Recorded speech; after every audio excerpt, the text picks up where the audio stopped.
spiritual transformation. It is the mediator between the conscious and the unconscious.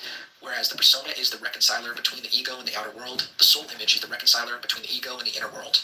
Once fully realized and integrated, the soul image can bring incredible enrichment into consciousness and a vital expansion of the true self. Archetypes. The third step in the process of individuation is the manifestation of archetypes. An archetype is an idea, mode of thought, or God form that has manifested from the inherited experiences of humankind, from the collective unconscious. Quote, the concept of the archetype is derived from the repeated observation that, for instance, the myths and fairy tales of world literature contain definite motifs which crop up everywhere. We meet these same motifs in the fantasies, dreams, deliria, and delusions of individuals living today. These typical images and associations are what I call archetypal ideas. The more vivid they are, the more they will be colored by particularly strong feeling tones. They impress, influence, and fascinate us. They have their origin in the archetype, which in itself is an irrepresentable, unconscious, pre-existent form that seems to be part of the inherited structure of the psyche and can therefore manifest itself spontaneously anywhere at any time. End quote. According to Jung, once the soul image has been integrated, next comes the manifestation of the major archetypes of spirit and matter. These include the wise old man as the spirit principle in man, and the great mother as the principle of matter or nature in women.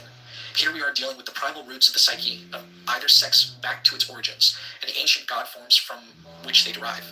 Both the wise old man and the great mother can appear in a multitude of figures from all world mythologies. They are the sky gods, earth mothers, heroes, heroines, magicians, priests, priestesses, prophetesses, harvest gods, and fertility goddesses of all pantheons. These ancient archetypes are transcendent energies that can bring much wisdom and spiritual growth. Jung referred to archetypal figures of the psyche as mana personalities. This is a particular archetype or group of archetypes that the individual psyche most strongly expresses or manifests. A person who has mana is said to have power and influence over others, but also runs the risk of becoming self-centered and megalomaniacal. This is because these great universal archetypes produce a potent attraction which can, in some instances, entice the individual into identifying him or herself with the archetype, creating a type of self-aggrandizement or ego inflation. Such is the path of many modern-day messiahs, self-appointed gurus, and power-mad spiritual leaders. Quote, an inflated consciousness is always egocentric and conscious of nothing but its own existence. It is incapable of learning from the past, incapable of understanding contemporary events, and incapable of drawing right conclusions about future. It is hypnotized by itself and therefore cannot be argued with. It inevitably dooms itself to calamities that must strike it dead. End quote. All of us surrender to such arrogance during this process of individuation. However, the creative energies that are stimulated in the psyche by the appearance of archetypes can be fully accessed only after one has humbly acquired the ability to discern the difference between him or herself and them. On the road to self-growth, we must not mistake personal insights into our own inner workings as messages from God to his new chosen prophet. We must work to clarify our relationship to spirit and nature as represented by the gods' archetypes. These potent and eternal forces are a part of our psyche that are meant to empower and inspire us. Magicians regard archetypes as various forms or images of divinity that teach us about ourselves and our place in the divine universe. The conscious recognition of the psychic elements that comprise the mana personality archetype brings the first real sense of authentic individuality. Accessing archetypes. Although textbooks on psychology provide few examples of archetypes for the reader to explore, various textbooks on magic are often replete with such prototype figures. Many are readily found in the cards of the tarot.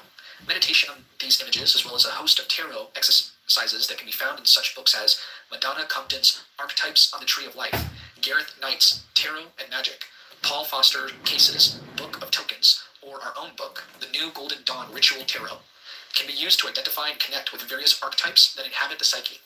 Several archetypes in the form of gods and goddesses are correlated to the spheres on the tree of life, according to their nature and characteristics.